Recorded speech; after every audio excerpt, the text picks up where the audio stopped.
Alang sa atua karon nga pagpamalandong sa pulong, let us open our Bibles to the book of James. The book of James, I've been writing on this in today's reading and devotion. James chapter 4, and let us take time to read verse 13 to 15. James chapter 4, verse 13 to 15. We invite those that are with us online, if you have your Bibles with you, please do join us in the reading of this passage. James chapter 4, verse 13 to 15. Let us read these three verses together. Go to now, ye that say, today or tomorrow we will go into such a city and continue there a year, and buy and sell and get gain. Whereas ye know not what shall be on the morrow. For what is your life? It is even a vapor that appeareth for a little time, and then vanisheth away. For that ye ought to say, if the Lord will, we shall live and do this or that. Tonight's meditation is titled, If the Lord will, ... acknowledging God's will in our lives. It has been a practice by many nga sa kada bagong tuig o pagsulod sa bagong tuig, mura ba og naanad na gyud og nahimo na gyud ang kustumbre nato nga naatay mga giplano nga gusto natong buhaton anang tuiga. Naatay nakhanay nga mga plano nga gusto nato nga ato ang buhaton anang tuiga. Unya dili lang nga atong buhaton, ato gyud nga gipaningkamutan nga mahanay nato so much so nga sa atong paghimo niya na magmalampuson ug magmabungahon. It has always been the practice of many that we would see, even kita mismo, we are engaged in it. Sa ako alang kaugalingon, in view of the ministry, daghan ang imong pagalantaon. This coming Monday, opening sa GBI. And together niya sa mga umabot ng mga kabuanan, we have Good Friday service, Resurrection, and then the church family camp.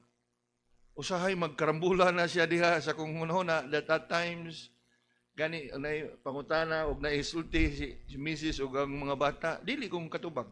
They would decide to what? Papa. Nga naman, because it can kanang maingon pa to mura ba og sa printer pa sa computer ni jam ang papel ba ni hang kadiyot. Now, of course, especially in our personal family lives, we do have some plans. But, niining kagabihon, ato ang lantawon kini nga pagtulunan o kamatuoran, nga gihanay ni James dinhi. Because many people have this practice and habit of making plans and making sure that they will be able to implement what they have planned. And making sure that all things will be in place. And most of all, that they will prosper in all that they have planned. While it is good to plan ahead, the sad thing is more often than not, we fail to acknowledge God in it. Not only that we fail to acknowledge God in it, more so we fail to consult God.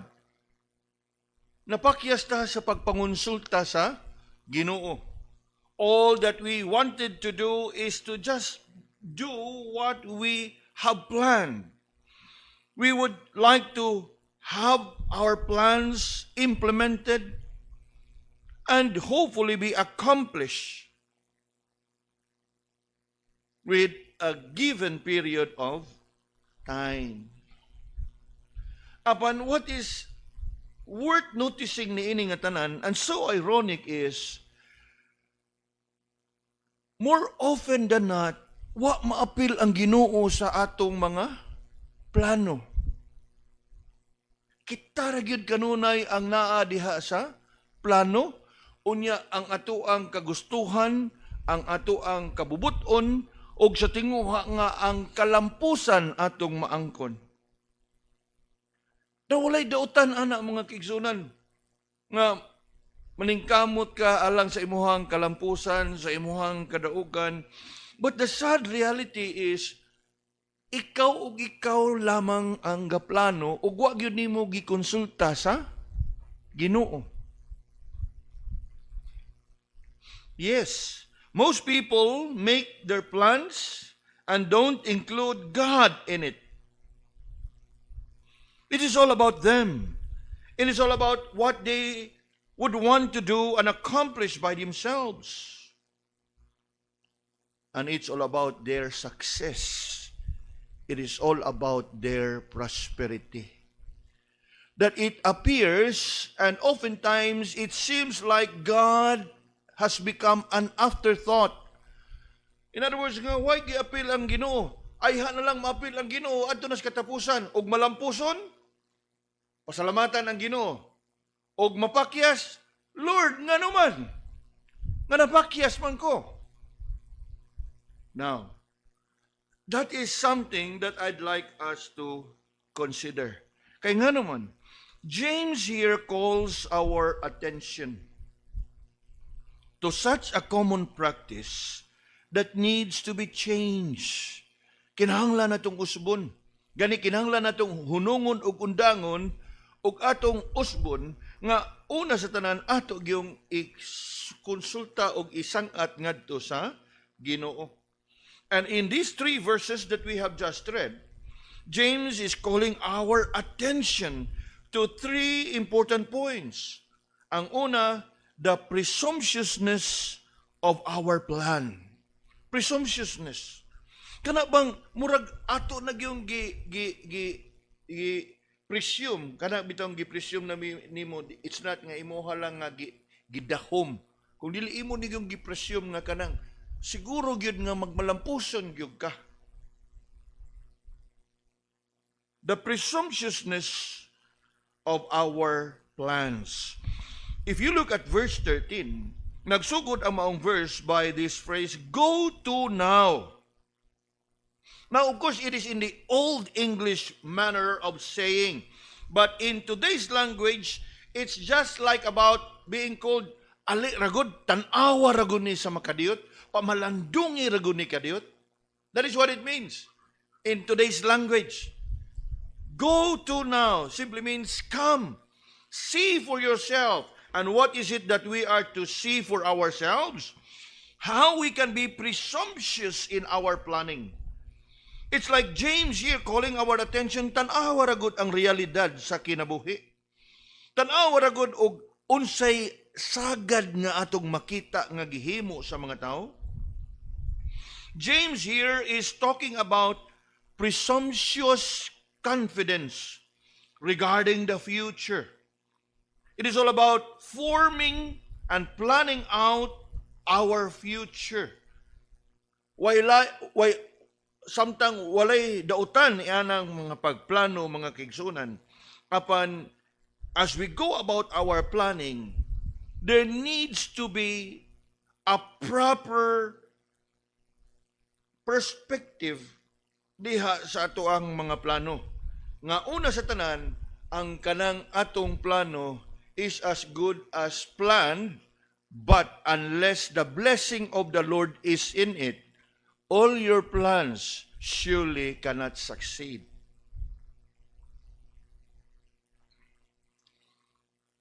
And that is what I refer to as the presumptuousness of our plan. Because we are more familiar with planning out our future regarding our lives, our businesses, our endeavors, without any proper sense of uncertainty of life. Without proper acknowledging of our dependence upon God. Murabag sa atong plano, kita ginahibaw sa tanan, ug nga kining ato ang giplano, nahanay ginato tanan nga, dili gini siya mapalpak. Lantawa pag-ayo ang verse 13. Tanawa og unsa kasiguro sila sa ilhang pagplano dinhi. The presumptuousness of planning. Firstly, notice how man can fix a definite time for his plan. Ingon diha ang verse 13, today or tomorrow. Ingon siya diha, today or tomorrow. So there is what we call a proposal nga pwede karon o ugma. So there is a timetable. There is a fixed period of time. What else can we learn here?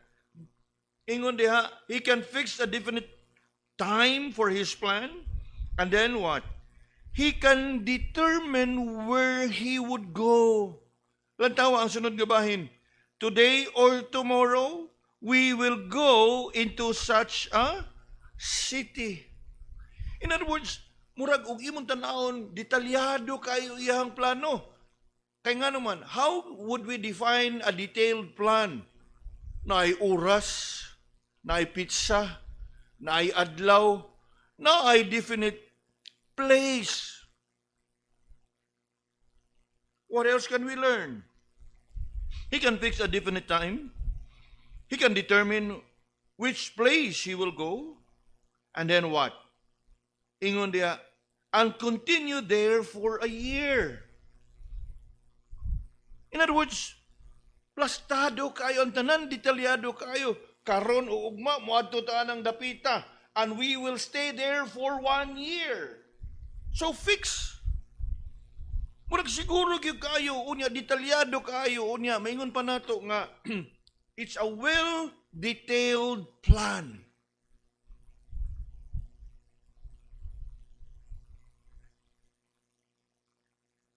And then you look at verse 13. Not only that he had fixed a day, not only that he had fixed the place, not only that he had fixed a period of time, continue there a year, he can also decide what he will do. And what is it that he will do there? He will buy and sell. So, makita gyud nato diha nga grabe og nindot kay iyang pagkaplano nga iyang pagabuhaton dito unsa magnegosyo. I will engage myself in business. Nothing's wrong with it.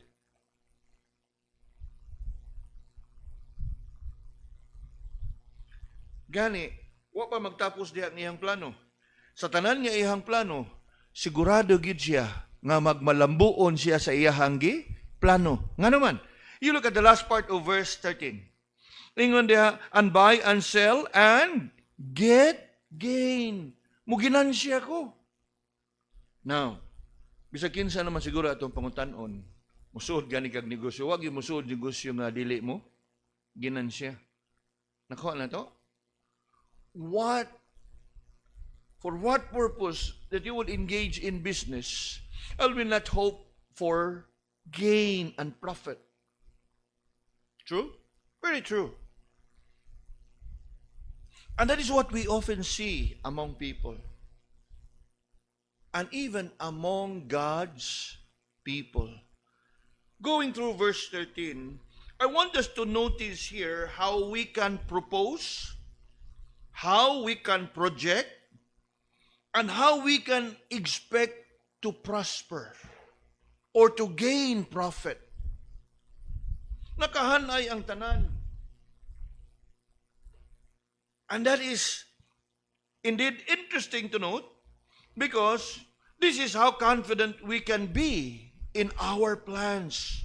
We can even bring ourselves to rejoicing in our future success and prosperity. Pareha ba ang panultihon nga counting the chicks before the eggs are hatched? Counting the chicks before the eggs are hatched. Now, the world may call this as optimism. And yes, man can be very optimistic and be very positive to the point that he can be presumptuous. Walay dautan anang magmalaumon ka sa imuhang giplano. Walay dautan anang magmalaumon ka sa kalampusan sa imong gitinguha. But James here is bringing to our attention nga diha sa imong gitinguha, it could be that you can be presumptuous nga imuha nang isip nga magmalampuson gyud ka ug muginansya gyud ka diha sa imong gitinguha nga imong pagabuhaton ni anang tuiga.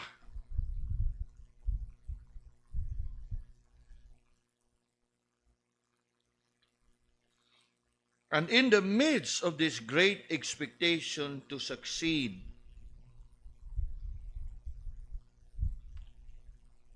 we have become presumptuous. At times, we become overconfident or too confident.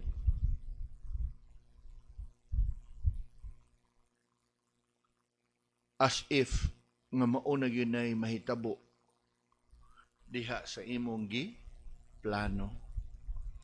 And so, James continue to remind us of the possibility nga sabisan pa sa kanindot sa imong gitinguha nga imong pagabuhaton, there is that possibility that you may not see the realization and the fruition of your plans. Naay posibilidad nga di makaangkon og katumanan ang imong plano. Naay dakong posibilidad nga pwede nga mapakyas ka sa pagtuman sa imuhang mga plano. Of course, there are many factors that would come into play. There are many factors that can indeed come into play that would hinder you from fulfilling your plans. Balik-balikan na nato sa makajut, muhunong tagkadiyot. Sa tuig 2019, I am sure nga ang tanang mga negosyante malaumon kaayo na ay mga nindot nga plano sa umaabot nga tuig 2020. Apan sa tanan nga paglaom, mga pagpangandam nga ilahang gihimo, ang wa nila mas tugkad ang pag-abot sa pandemic. So, unsay nahitabo? Maghisgot kita sa patigayon o sa negosyo, even sa ato ang panginabuhian sa kadadlaw, we all can attest nga ang tanan nga atong manggiplano atong tungura, wa gyud makaangkon og katumanan. Masaligon, malaumon, plastado na ang tanan, mauna. First, labi na if we are to kanang use business terms, first quarter profit, second quarter profit, third quarter profit. Unya, ang sa katapusan rin, annual profit. So, a year before, giproject na. Kaya mo man na sa business, makuha man na nila sa trend nga karong tuiga, first quarter mauni. Aning tuiga, atong ginansya mauni. So, estimated, give and take, punan na nila og 10%. So, projected nga gain sa sunod nga buwan, first quarter mauni, second quarter mauni. Nindot kayo, hanay na ang tanan. Anyet, sa unsang pagkaunsa, nga ang tanan nga ilahang plano o sa ato pagtermino sa una, drawing na lang yung tanan. Wa gyud nakaangkon og kalampusan. Puro sa lang yun as drawing. Because there are factors that are beyond our control. And that is what James is telling us here. Wala siya magtudlo nato, wala siya mag-discourage ka nato nga ayaw plano-plano eh. But to really put our plans in its proper perspective. Kaya nga naman, because of the prospect of the brevity of life. Yes, there can be many factors that could come into play that will affect the implementation and the prosperity and success of our plans. But one of the most important factor is the fact that we are not in control sa atoang kinabuhi. Lantawa ang verse 14. Ingon si James, yes, verse 14. Whereas ye know not what shall be on the morrow, for what is your life? It is even a vapor that appeareth for a little time, and then vanisheth away. So samtang daghan kaayo nga mga factors that could come into play nga di makaangkon og katumanan ang imong mga giplano, apan ang pinakaimportante gyud nga prospect diha nga gipadayag ni James dinhi kanato is taliwa sa imong plano. Nakasiguro ba ka nga buhi pa ka ugma?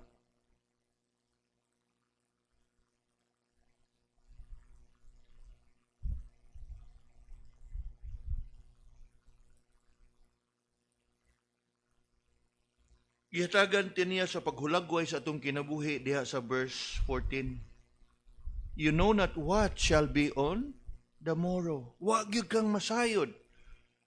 Nya ikaduha, ingon diha, for what is your life? It is even a vapor that appeareth for a little time and then vanisheth away. Una, wa ka masayod ug unsay naa sa ugma. Ikaduha, wa gyud ka kasiguro nga mumata pa ka ugma.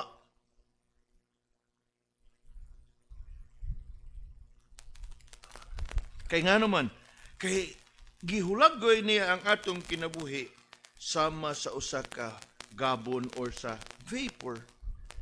Nga daw makita nimo sa makadiyot, sa sunod nga higayon, dili na nimo makita. What James wants us to see in here is for us to realize that even the best of our plans could fail and will not materialize simply because time is not in our hands.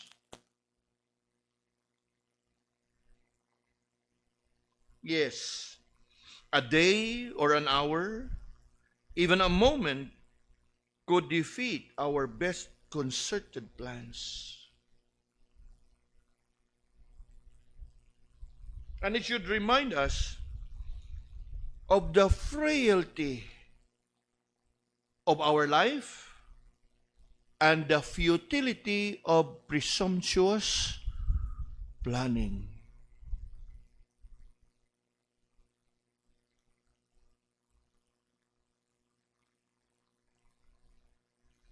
The prospect of the brevity of life. James here is reminding us of that reality of acknowledging God. We know of a familiar account in the Gospel of Luke chapter 12. In that passage from verse 16 to 21, there is that businessman there is that rich man there, nga diin sa tanan nga iyahang kadaugan o kalampusan sa kinabuhi. Murag wa gyud sa iyang hunahuna ang pagpasalamat sa Ginoo, ang pagdaig sa Ginoo, paghimaya sa Ginoo, ug pagpangonsulta sa Ginoo. At one time, he had a good harvest. Unya sa kadaghan sa iyahang abot, dili na maigo sa iyahang kanang kamalig, di na maigo ngadto sa iyahang budiga. Unya ingon siya nga, unsa may akong buhaton? I will break down my barns and build bigger one. Unya, tungod sa kadaghan o kadako sa iyang harvest, ingon siya, igo na ni nga mabuhi ko sa taas nga katuigan. And so therefore, ingon siya, I would eat, drink, and be merry. Kay sa iyahang panglantaw, bastante na ang iyahang kinabuhi nga mapwede na siyang mabuhi sa taas nga katuigan. Apan, if you're familiar with that account, human sa iyahang gipanulti, we read of the Lord telling him, Thou fool, this night thy soul shall be required of thee. Then who shall those things be which thou hast provided?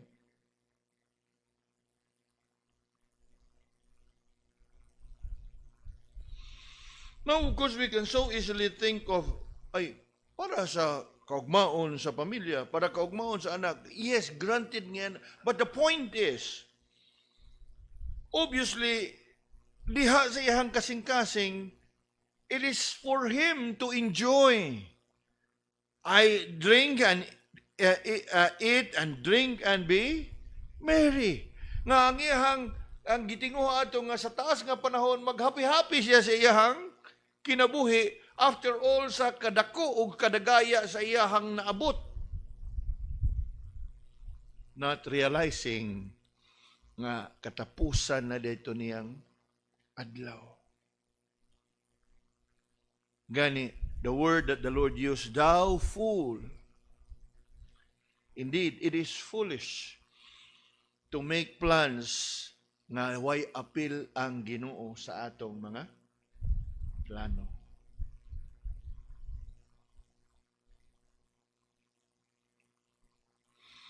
While we can be too confident with our plans and even be certain of success, murabag kasiguro kita nga di na ni mapalpak, nakita nabutangan na nalantaw na nako tanan ang posible nga mahitabo unya ako nagyong nalantawan og unsay akong buhaton para nga di gyud mapalpak.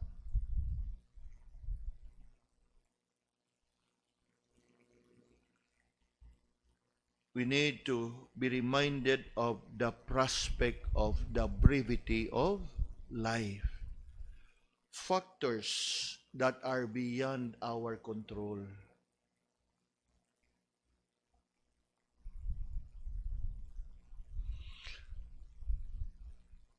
And the most challenging good anak mga igsoon, kanang tanan, ang Ginoo ra gyud na sayon.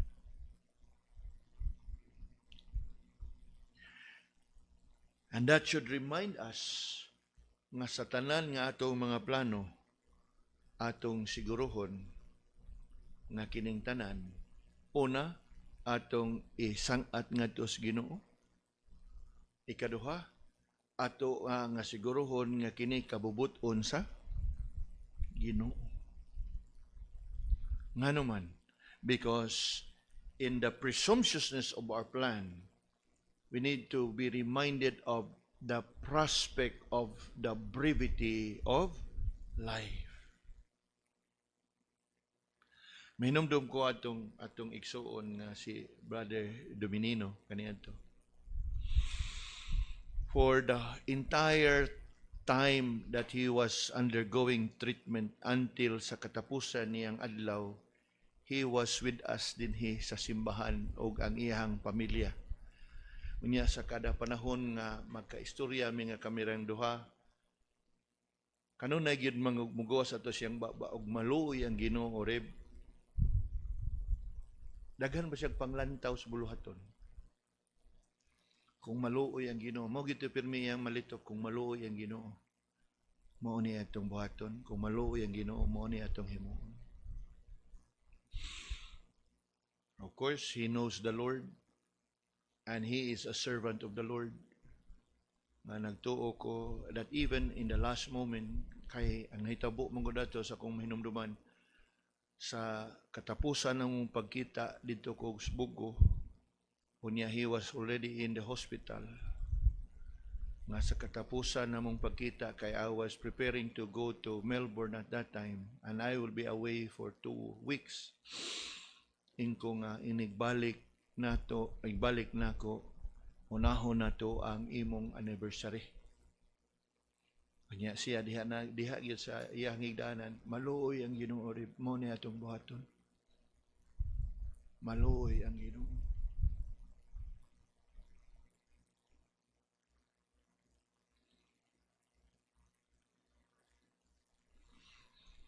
And somehow he knows so well diha sa iyang kasing-kasing nga bisag gustuhon man niya maunay mahitabo, it is all up to the will of God.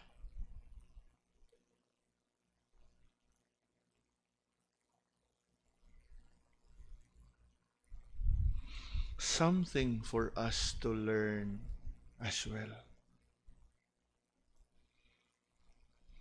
James continue to bring to our attention not just the presumptuousness of our plans, not only the prospect of the brevity of life that will surely hinder us from fulfilling and at times would indeed remind us not to be presumptuous or be proud or be arrogant in all that we have planned, but instead come to considering the principle of acknowledging God in our plan. Look with me now at verse 15. Here is one thing that we should always put into consideration. Realizing that our life is uncertain, realizing the brevity and the shortness of our life, realizing that we are not in control with our life. James tells us in verse 15, "For that ye ought to say, if the Lord will." Kung itugot sa Ginoo. Kung kabubuton sa Ginoo. No? If the Lord will, we shall live and do this or that. Duha ka butang ang atong masayran dinhi. Una, acknowledge the will of God in our plans. Kaningon si James diha, that ye ought to say, kanang word diha nga ought to say, signifies our duty. The action that we're supposed to consider. The step that we ought to take instead of being presumptuous in our plans, we ought to acknowledge God. Acknowledge God in our plans. You ought to say, if the Lord will. This is not optional. God's people ought to acknowledge God in their plans. Kay siya mo'y una, tinubdan sa tanan. Ikaduha, ang iyahang kabubuton maoy matuman. Ikatulo, ang atong kinabuhi naa sa iyahang kamot.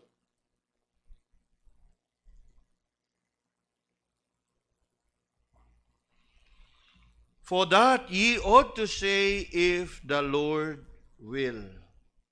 Now we know very well that verses from the book of Proverbs, trust in the Lord with all thine heart, and lean not into your own understanding. In all thy ways, acknowledge Him.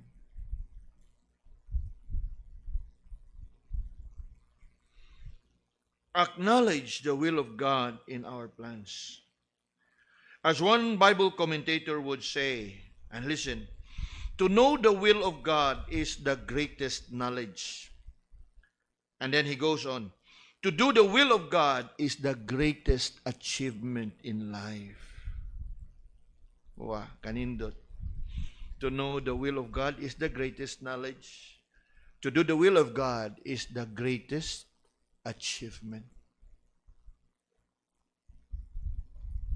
Nga dili man siguro ka adunahan o malampuson sa mata sa kalibutan, apan na malampuson ka tungod kay diha sa imong kinabuhi, ang kabubuton sa Ginoo mooy imong gituman.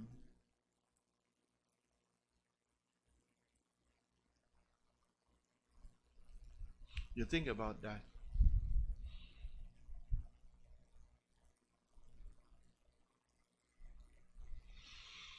And so, in all our planning, in all our workings and doings, in all that we hope to do in our lives, we need to say, if the Lord will. If the Lord will. Duha ka butang atong masayran dinhi mga kaigsunan. When we say, if the Lord wills, duha. Una, He can bless our plans with success and prosperity. In the same way that if the Lord wills, He can frustrate even the best of our plans. So, I want us to realize this. This is not just about intensive and careful planning. It's all about acknowledging God in all our plans.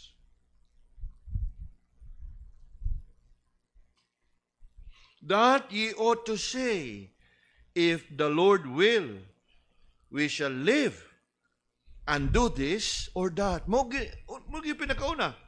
If the Lord will, we shall live. Kung maluoy ang Ginoo nga hatagan patag kinabuhi, atong mahimo, atong buhaton. Instead of becoming presumptuous that this is what I will do for this day or tomorrow, in this place, and for 1 year, I'm going to engage myself in business to buy and sell, and then what? Get gain. Murabag, wagi mention bisag gamay sa Ginoo o sa kabubuton sa Ginoo. And this principle needs to be observed and be practiced by God's people.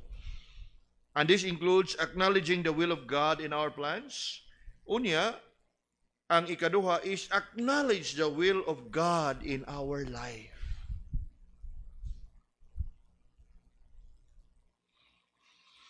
Na ay mga sitwasyon, mga kaigsunan, nga diha sa tanan nga imong giplano sa imong kinabuhi, wa gyud ka magmalampuson o dili gyud ka magmalampuson, for obviously because dili ka bubuton sa Ginoo nga maunay imuhang ipurso sa imuhang kinabuhi. You know, I've known people during my study in FEBC nga sa ilahang mga kinabuhi. Imagine lang usa ka kuan estudyante dito sa, although he's kanang way ahead pero nag-abot mi sa kanang pag-eskwela. He's a successful engineer in Singapore.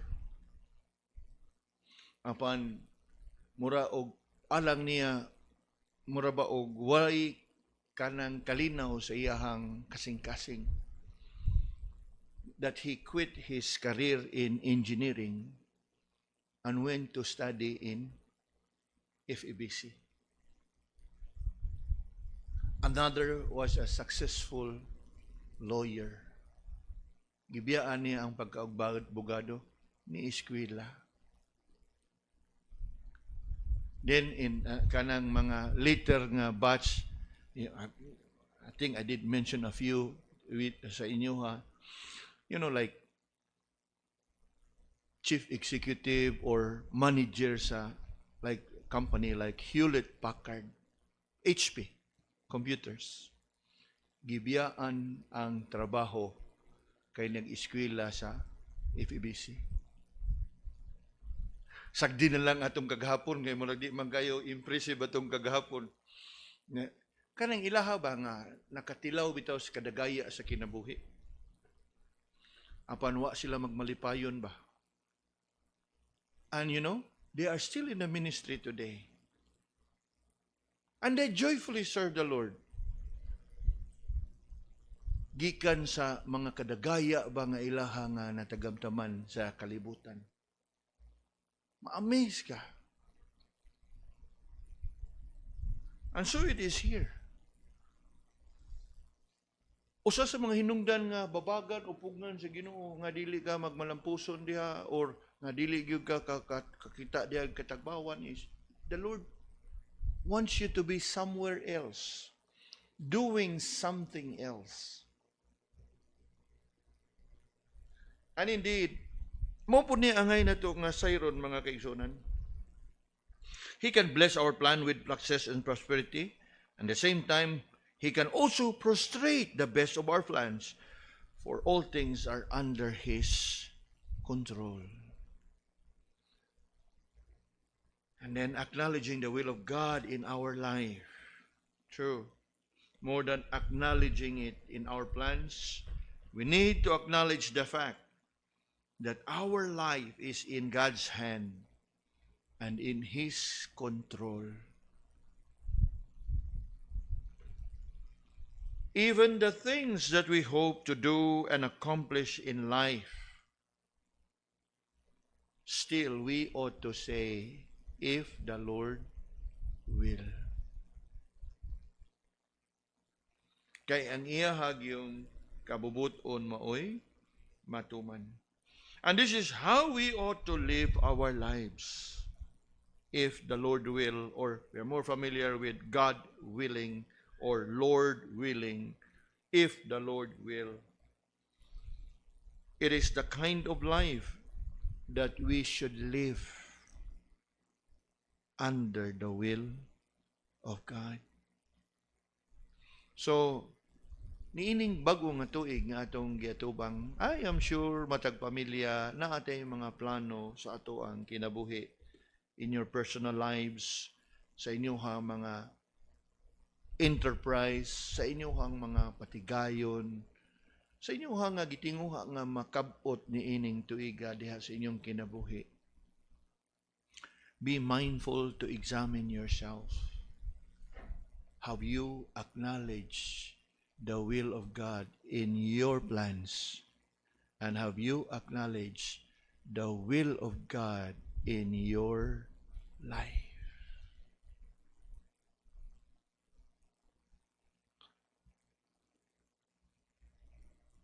Nga kana bang inig suod na to ining tuiga, magmalampuson man ta o mapakyas man sa tatang atong giplano, we will not be affected kay andam ta nga mudawat kabubuton ni siya sa Ginoo nganong wa mo salir ning akong gihimo. Then it can bring you and lead you to where the Lord really wants you to be. Kay kung magplano lang yung magplano, ini kapakyas ni mong una, pwede yung kayo that you become bitter against God. Pwede yung kayo nga magmasukanon ka sa Ginoo, mangluod ka sa Ginoo, mamugnaw ka sa Ginoo. Because you have not come to terms with the reality that it is the will of God, maoy tuman. But kung sa sinugdanan pa imo nang gi-acknowledge, if the Lord will, pwede nga iya kang palambuon. If the Lord will, pwede pod nga iya kang hikawan sa imong tinguha. Not that He doesn't want you to prosper, but simply because God wants you to pursue His will para sa imong kinabuhi. And so, whatever it is, mga kaigsunan, ingon pa nato, ingon tayo, big dreams, medium-sized dreams, small little dreams, whatever it is, angay gyud nga atong itugyan ang tanan sa Ginoo. Nga diin ug unsay outcome. Na dili man ni siya ang kini nga pagtuluan this about nga this is not about nga masiguro gini mo nga magmalambuson kay ang kabubuton sa Ginoo can either come your way, i-bless ang imuha nga mga plano, or pugnan mahindered ang imuhang mga plano. Not because He doesn't want to give you the best, but all because He has the best for you. So, mga kaigsunan, we still are in a few days of this year. There's still time for us to revise and reconsider sa ato ang mga plano. You know, anything as and when nabito kay makita nga red flag kanang that's how they call it. There's a red flag, murag dili man ni siya subay. Murag magdili man gini siya takdo. Then don't pursue it. As early as possible, put a stop to it. Lord, nakita nako, salamat sa imong pagpakita. Asa man ko nimo dadon, Lord. unsa may imong gusto nga akong buhaton, Lord. Kaysa sigihan gini mong purso diha, pain after pain, frustration after frustration, disappointments one after another. Unya ikaw pagyapoy mo justify, press on lang yun, padayon lang kita, endure lang kita. Now, it could have been a sign, a red flag. Oh, di man yun siguro. You can reconsider. Gingon na nga, diin, makita ni mo si mong kagalingon, you be comforted. Now, whether you would make it or not, wow. That's, og sa kanang, ganahan ka na maminaw sa mga Tagalog, bitaw kanang kalauban ng Panginoon. No? Mao na yung isulti sa mga Tagalog. Kung kalooban ng Panginoon. True.